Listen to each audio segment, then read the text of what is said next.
Excellency President Ronald Reagan, distinguished representative of the United States news media, ladies and gentlemen. It is both a great privilege and pleasure for my wife and myself, and for the members of my delegation, to be in the United States of America. We are grateful to President Ronald Reagan for the thoughtful and cordial invitation which he has kindly extended to us to visit this great country. We bring with us the warm greetings and sincere good wishes of the people of Bangladesh. My meeting with the President was very satisfying, and I thank him for having received me despite his preoccupation at this critical moment. The comprehensive and productive exchange of views which we have just had in an unmistakable demonstration of our friendship. The object of my visit is to reinforce and consolidate the relations between the United States of America and Bangladesh, which I am happy to say has been achieved. During our meeting, the President and I covered a wide range of subjects. It gives me great pleasure to say that we have had the opportunity of reaffirming our two countries' shared perceptions and close identity of interest in strengthening the process of peace, progress and prosperity for mankind. I have apprised the President of the intensive development activity which my government has undertaken to improve the quality of life of our 95 million people, a large majority of whom live in rural Bangladesh. I have explained that my government is committed to laying firm political and economic foundations for long-term development and social benefits for our people. We have already undertaken significant measures in the fields of population control, food production, rural unemployment and energy production.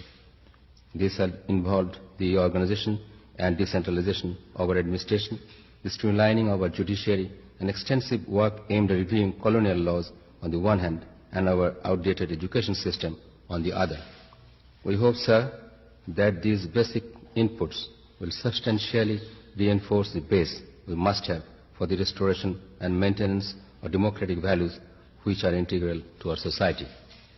We are about to launch ourselves into local government elections this winter, followed by elections at progressively higher political echelons throughout 1984, leading to the elections to our parliament in March 1985. Over 40 million people will go to the polls, not merely to elect their representative, sir, but to lay the political and economic foundation for our future, to enable our people to live freely and to live with honor and dignity by the grace of God. The President and I have agreed to explore possible ways and means towards further strengthening the close bonds of friendship and cooperation between our two countries. Indeed, I am most grateful to you, sir, for the deep and abiding interest you have personally shown in the welfare and progress of our people, and for the moral support and economic assistance which have been extended to us. As members of the Organization Islamic Conference, the Non-Aligned Movement and the Commonwealth, until recently as chairman of the Group 77, Bangladesh firmly believes the current international economic situation needs the closest vigilance by the whole community of nations, recognizing that interdependability is indispensable as a way of life in the day and age. The role of the United States is a crucial and critical one in this regard. It is indeed a matter of great satisfaction that the President and I, in discussing these issues, fully agreed that global peace and stability is closely interlinked with the need to restore confidence in the current economic climate in both developing and developed countries.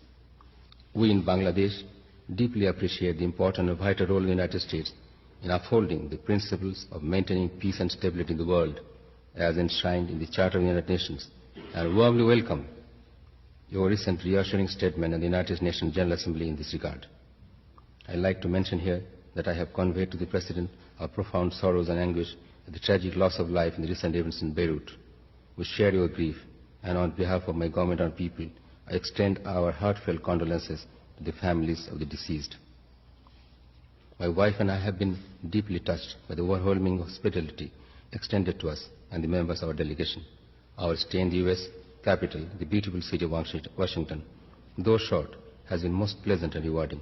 I have no doubt that I speak on behalf of all of us when I say that we shall treasure these happy moments and cherish the memory of your warm friendship. During our meeting, I have extended our most cordial invitation to the President to pay a state visit to Bangladesh as early as is convenient. It is my sincere hope that you will visit our country soon and see for yourself the high esteem in which you are held and the enormous fund of goodwill that exists in Bangladesh for your people. Mr. President, I wish you good health, happiness, long life, and every success. And I thank you, ladies and gentlemen of the media, for your time and patience. Thank you.